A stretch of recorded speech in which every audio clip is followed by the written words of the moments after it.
আল্লাহকে মান্য করা কিভাবে কাটে বলেন তো? শিরক করলে। আর বাংলাদেশ এমন একটা জায়গা যে একবারে শিরকের দেশটা ডুবে আছে। ভারত একটা হিন্দু দেশ, এরপরও শিরকের ব্যাপারে বাংলাদেশের চেয়ে তারা মুক্ত আছে। এই দেশ একটা আশ্চর্য দেশ। মাস্টার ডিগ্রি পাস মানুষ লন্ডন থেকে পড়ে এসেছেন, বয়স তার 60 বছর। তিনি পতাকা তুলে, পতাকাকে সম্মান জানিয়ে বলছেন সর্বযুগের সর্বশ্রেষ্ঠ মানব অমর, সর্বযুগের সর্বশ্রেষ্ঠ মানব মোহাম্মদ সাল্লাল্লাহু আলাইহি সাল্লাম। আপনার অমুক হলেন কি করে? তারপরে লন্ডন থেকে পড়ে আসা মানুষ দাঁড়িয়ে আছে, ছেলেরা বলছে ওমা তোমার আকাশ, তোমার বাতাস, আমার প্রাণে বাজায় বাসি, তোর বাপের আকাশ। গোটা গানটাই শিরক। কাপুরুষ সন্তান, কাপুরুষের সন্তান, কাপুরুষ, তুমি কি শিক্ষা অর্জন করেছ? এই দেশের শিক্ষা নীতিকে কবর দাও। যে কেউ আপনাকে একটা জিনিস দিলেন, আপনি তার এমন প্রশংসা করলেন, আল্লাহ বাদ, সব উনি দিছেন একলা, আল্লাহ কোনো এখানে দেন নাই, অনুমোদন দেন নাই, এইরকম যেই কোনো ধারণা, কোটি কোটি নিয়ামতের ব্যাপারে যদি কোটি কোটি বার এমন মনে করেন, কোটি কোটি বার শিরিক হলো। একটা কোরবানি, একটা মাছিও যদি কোরবানি করেন কোন কবরে, মাজারে, দরবার শরীফে, শিরকে আকবার করলেন।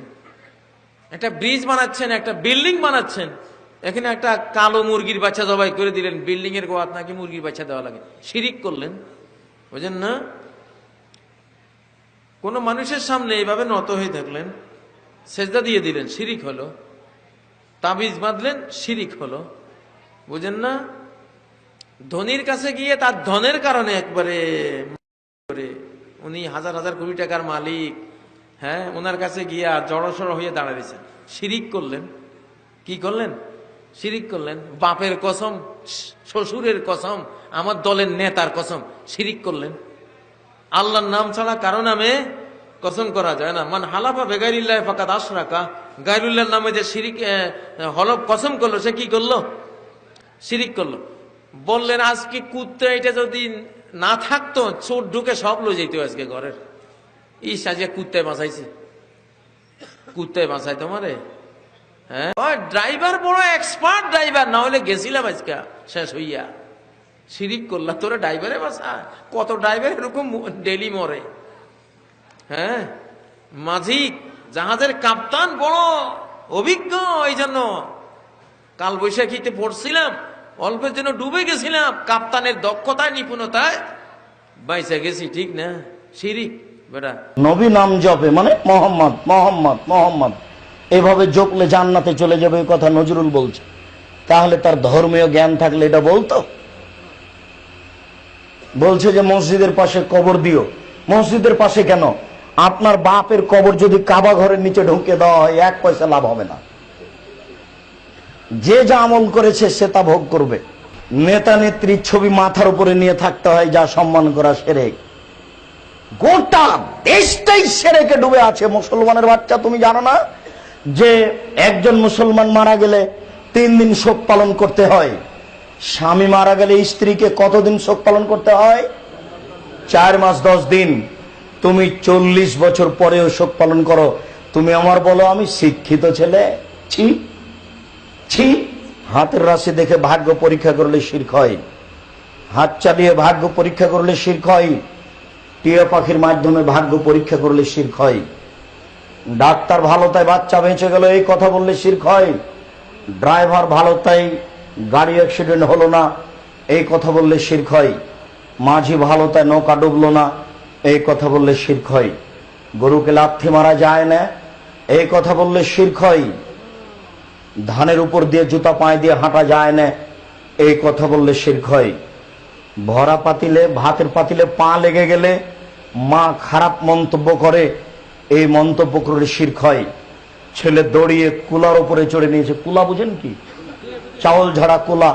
তখন মা বলছে কুলক্ষণে ছেলে সর, কুলাতে পা দিতে হয় না, এরকম কথা বললে শিরক হয়। তুলসী গাছে লাথি মারা যায় না, এই কথা বললে শিরক হয়। তুলসী গাছ তুলে ফেলা যায় না, এই কথা বললে শিরক হয়। ফরজ গোসল না করে গাছ থেকে সিম ছিঁড়ে আনা যায় না, বেগুন তুলে আনা যায় না, এই কথা বললে শিরক হয়। ফরজ গোসল না করে সবকিছুই করা যায়, নামাজ পড়া যায় না, কোরআন তেলাওয়াত করা যায় না, এছাড়া সবকিছুই যায় না বললেই শিরক হয়। জন্মদিবস পালন করলে শিরক হয়, মৃত্যু দিবস পালন করলে শিরক হয়, 16 ডিসেম্বর পালন করলে শিরক হয়, 26শে মার্চ পালন করলে শিরক হয়, 21শে ফেব্রুয়ারি পালন করলে শিরক হয়, সংসদ ভবনে নীরবতা পালন করলে শিরক হয়, শিখা চিরন্তন শিখা অনির্বাণ একে হিসাব করলে শিরক হয়। এইভাবে পতাকায় স্যালুট দেওয়া শিরক, কবরে ফুল চড়ানো শিরক, কবরকে মূল্যায়ন করা শিরক, কবরকে সম্মান করা শিরক, কবরে মানত মানা শিরক, কবরে কিছু নিয়ে গিয়ে পেশ করা শিরক, কবরে মাথা নত করা শিরক, কবরের কাছে কিছু চাওয়া শিরক, পীরের কাছে মানত মানা শিরক, পীরের কাছে নিয়ে কিছু নিয়ে মানত মেনে নজর দিয়ে পীরের কাছে সন্তান চাওয়া শিরক। পীর সন্তান দিতে পারে কিভাবে? তা হতে পারে না। অষ্টাধাতুর আংটি হাতে বা তামার বালা বা রাবার হাতে ব্যবহার করা শিরক, মাদুলি ব্যবহার করা শিরক। হুজুর যদি 22 হাতের পাগড়ি মাথায় বেঁধে আল খাল্লা পরে সূরা ইয়াসিন লিখে মাদুলি তাবুজ লিখে দেন তবুও শিরক। হুজুরও মুশরিক, আপনিও মুশরিক। হুজুরও মুশরিক, আপনিও মুশরিক। ঝাড়ফুঁক এইভাবে মিথ্যা কথাতে শিরক। স্বামী স্ত্রীর মধ্যে ভ্রাতৃত্বভাব ভালোবাসা সৃষ্টি করার কৌশল অবলম্বন করা শিরক। মায়ের নামে কসম করা শিরক, 2 চোখের কসম করা শিরক, মসজিদে গিয়ে কসম করা শিরক, ছেলের মাথায় হাত রেখে কসম করা শিরক, কোরআনের উপরে হাত রেখে কসম করা শিরক। পা ফুলে গেছে, চুলের ভিতরে সাদা কড়ি ঢুকিয়ে পায়ে বেঁধে দেওয়া হয়েছে, এটা শিরক। গাভীর গলায় চামড়া ঝুলিয়ে দেওয়া হয়েছে যাতে করে দুধ নষ্ট না হয়, এটা শিরক।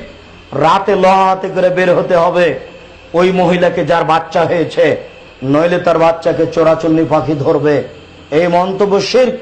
হাত থেকে গিলাস পড়ে গেলে কুটুম্ব আসতে পারে, এই মন্তব্য শিরক। ঘরের উপরে কাক ডাকছে কেউ আসতে পারে, এই মন্তব্য শিরক। নেতা নেত্রীর ছবি সম্মান করে বাড়িতে রাস্তাঘাটে ঝুলিয়ে রাখলে শিরক। নেতা নেত্রীর ছবি সম্মান করতে আসেনি, ছবি মূর্তি গড়তে আসেনি, ছবি মূর্তি ভাঙতে এসেছি। আমি মুসলিম চিররণবীর, মরণকে করি না ভয়, মরলে শহীদ বাঁচলে গাজী, আমার উভয় সমান। আমার জেল যতটুকু সেল ততটুকু, বাইরে যতটুকু ভিতরে ততটুকু।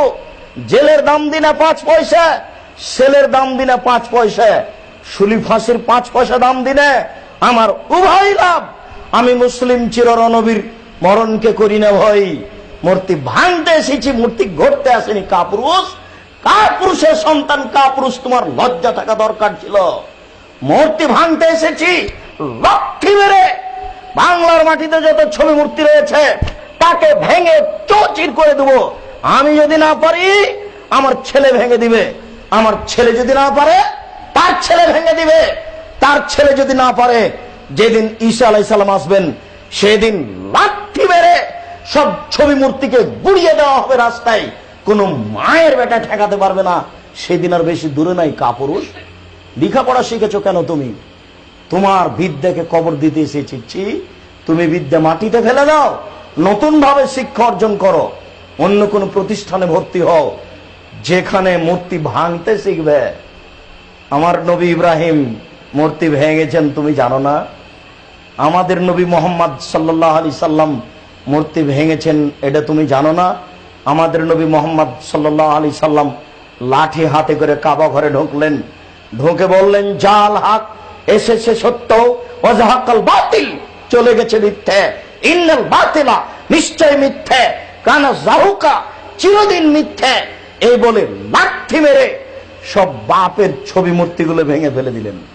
বাপের মানে আমাদের নবী মোহাম্মদ সাল্লাল্লাহু আলাইহি সাল্লাম তার পিতার মূর্তি ভেঙে দিলেন। পিতার মানে ইব্রাহিম আলাইহিস সালামের মূর্তি, ইসমাইলের মূর্তি, ইসহাকের মূর্তি ছিল কাবা ঘরে যখন তিনি কাবা ঘরে ঢুকলেন। আর আমাদের নবীর পিতা হচ্ছেন ইব্রাহিম আলাইহিস সালাম, আমাদের নবীর পিতা হচ্ছেন আদম আলাইহিস সালাম।